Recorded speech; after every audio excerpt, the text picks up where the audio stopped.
The decision-making continuum is a great tool if you are trying to figure out which leadership style to use in a particular situation. And it really emphasizes that you shouldn't get stuck in one particular leadership mode, because that's going to render you ineffective in the long run if people begin to put you in a frame that suggests that you don't have the adaptability or the flexibility to adjust your own leadership style.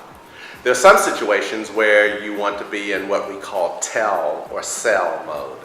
And so that is, I'm bringing you all here today because I need to tell you about a decision that I made. I made this decision last night, and I'm here to tell you what it is. And if we move to that point on the continuum called sell, it's really to give you enough context to be able to go back out and explain it to your teams.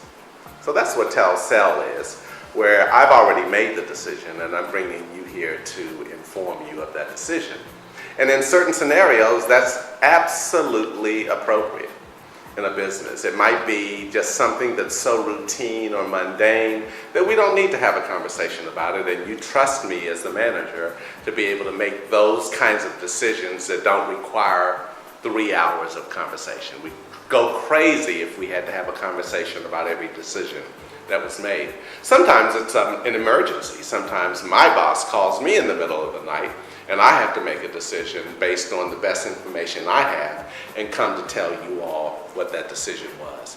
So sometimes in an emergency situation or a crisis or something where all of a sudden we've got to make a quick call, you all trust that I can make that decision.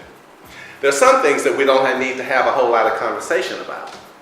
Some things that are against the law. So we're not going to have a big conversation about breaking the law or doing something that runs against regulation or something that's going to put the business at risk. The decision's already been made for us, and really the job there is that we all get our heads around it. So there are some things that are appropriate for tell and sell when we basically want a certain level of compliance. And sometimes that is the case.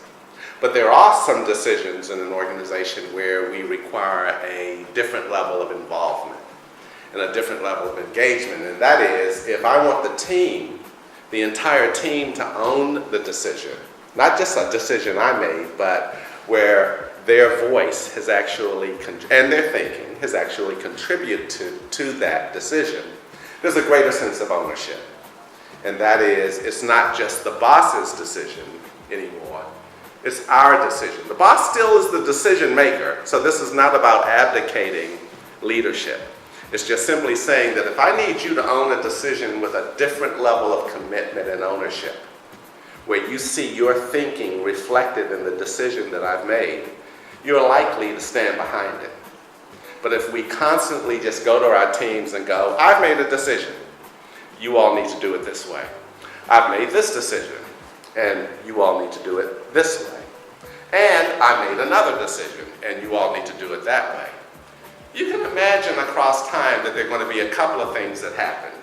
And number one, if I hired you because of your thinking, when we were interviewing you, and I said to you, I like the way you think, which is why I'm bringing you on board to join this team, because I like the way you think, and your thinking is going to shake up this team in a way that's needed.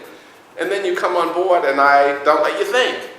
Every time you come to me and you go, boss, I've been doing some thinking about how we might do things differently, and the boss says, stop thinking. Just do what I say. If that's your only mode of leadership, you're going to get good, talented people who want their thinking to contribute to more inclusive outcomes that they can own together. You're going to lose people if, in fact, you get stuck in a mode where you're the only one doing the thinking for the team. And what's precarious about that is sometimes it's the team that has to go and implement the decision. So the team often has the closest interface with the customer. So if the team has the closest interface with the customer, wouldn't you want to get their thinking involved in a decision that's going to impact on the customer relationship? Or are you going to sit in your office 2 or 3 steps removed from the customer and make decisions that then the team has to go implement when they know it's not the best way to do things. So if I want the customer to experience an engaged person interacting with them, it would be helpful for that person interacting with them to have had some input into what that interaction is, what that interaction feels like. Otherwise, it's just sort of like, oh, this is the way they told me to do it, but I don't agree, but I got to do it because I need a paycheck, and that's exactly what the customer is getting on the other end of that experience. Somebody who's interacting with them, not because they care deeply about the customer, but because it's a paycheck. And one of the things you can do with decision making that is more about testing your thinking with your team or going into consultation with your team, it's not abdicating your leadership. It's just basically saying, if I'm going to ask you all to do something that I think will make a difference, maybe I should get you thinking with me. And that's really what situational leadership is all about.